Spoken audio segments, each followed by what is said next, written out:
This will be the latest Snyder Cut review you will ever see since it has just been released to the public on Blu-ray and 4K Blu-ray. I don't know if you guys purchased those, but it means you no longer need an HBO Max subscription to watch it, which also means a lot more people are going to be curious and may want to buy the film. Alright, I need to insert this post-editing. Apparently the discs are only available for countries that are outside of the US, so places like UK, France, Germany, parts of China.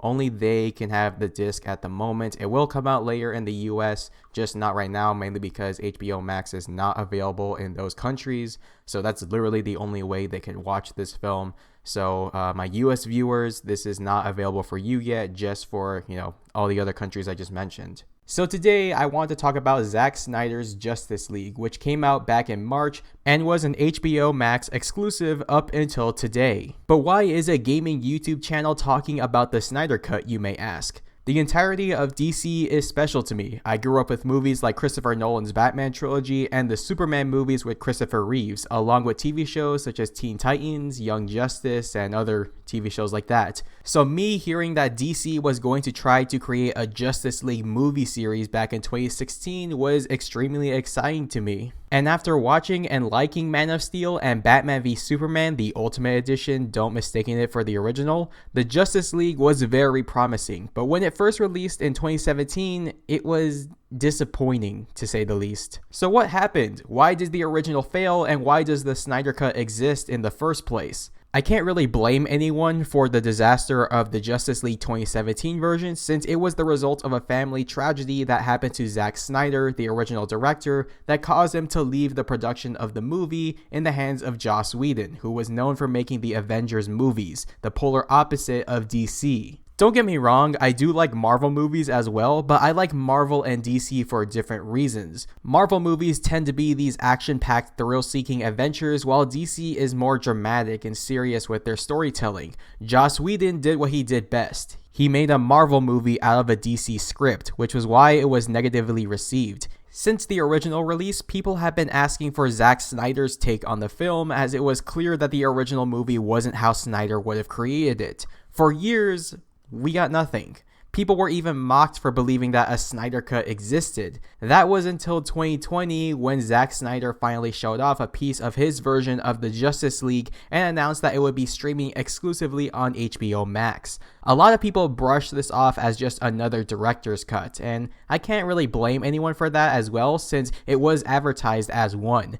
Director's cuts tend to be extended versions of existing films, which may add in more screen time to certain scenes or add in a few extra ones that were cut out for reasons beyond me. The Snyder Cut is something completely different. In fact, the Snyder Cut is the first of its kind. Half of the film was completely scrapped, and what remained was either re-edited or completely refilmed. To my knowledge, no film in existence has ever done what Zack Snyder did with the Justice League. And it worked. Here's the non-spoiler review, but I will assume that everyone has already seen the 2017 version. If you're one of those people that shook this off as just another director's cut, you are severely mistaken. This isn't even the same movie. The theme, the atmosphere, and even the characters are different compared to the 2017 version. Now the story is the same, sort of. Steppenwolf is still the main bad guy, he's still trying to put these mother boxes together, and the Justice League is trying to stop him. So that is the same, but the execution of it is different.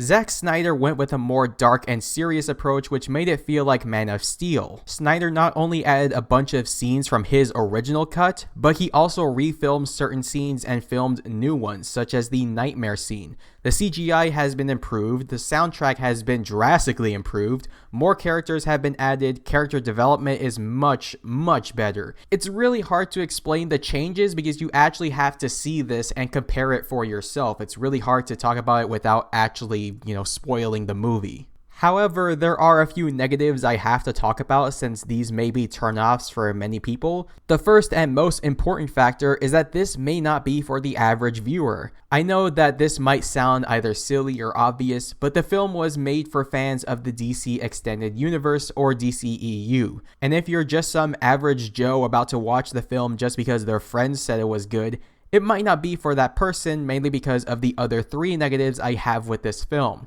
The first is that it's 4 hours long, making this the longest film I have ever watched in one sitting, right next to The Good, the Bad, and the Ugly. Thankfully, Snyder did make this with 6 clear cutoff points so you can watch it and stop whenever you need a break, but 4 hours for one film really does look overwhelming. The aspect ratio is 4:3, or black bars on the side for those too young to remember what that means. Not that big of a deal for me, but it does take some getting used to after watching 16:9 ratios for about a decade.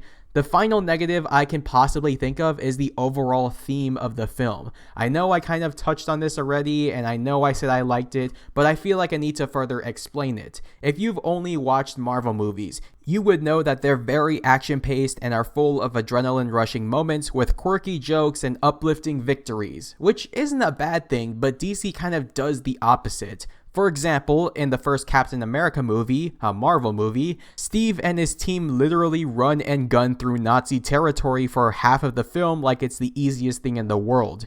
In Man of Steel, a DC movie, Superman and Zod are beating the crap out of each other through Metropolis, but you're also seeing the consequences of their actions. You're seeing millions of people dying because of these gods existing, and you're also seeing the toll it takes on these superheroes and the survivors of the aftermath.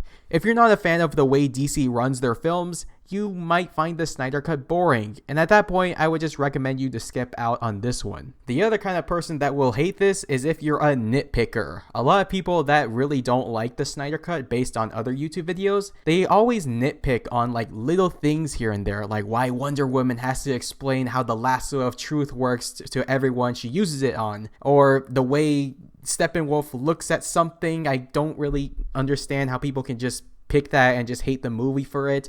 If you're someone like that, you're going to hate this movie. In fact, you're probably going to hate every superhero movie if you're that kind of person. Overall, the Snyder Cut is far superior than the original 2017 release, making Whedon's cut look like an adult movie parody without the adult stuff. If you're someone that watched the 2017 version and was very disappointed by it, this movie is going to be orgasmic for you. However, this version of the Justice League is the Avengers Endgame of DC. It exists mainly as fan service for those that stuck around since the beginning of the series. It wasn't made for people that never really cared about the DCEU. So if you don't really care about this universe and you're watching it only for the hype, then this might not be for you. But if you are that person that doesn't really care about the DCEU up until this point and are now interested in it, I would recommend starting from the beginning. Man of Steel, Batman v Superman Ultimate Edition, then the original Justice League just to see how bad it is so you can compare it to the Snyder Cut, then you can watch the Snyder Cut. You could skip out on the Suicide Squad, Shazam, what else? You could skip out on the second Wonder Woman movie. I mean, you could skip out on the first one too, but I actually recommend you watch that since that actually has some kind of relation with the other movies. But aside from that, I'm just going to leave it to you guys to decide whether or not you want to buy the Snyder Cut or just watch it on HBO Max. So that is going to be it for this review. What are you guys' thoughts on the Snyder Cut for those that have watched it before? Let me know down in the comments below. I hope you enjoyed the video. Leave a like, subscribe for more content, and I will talk to you all later.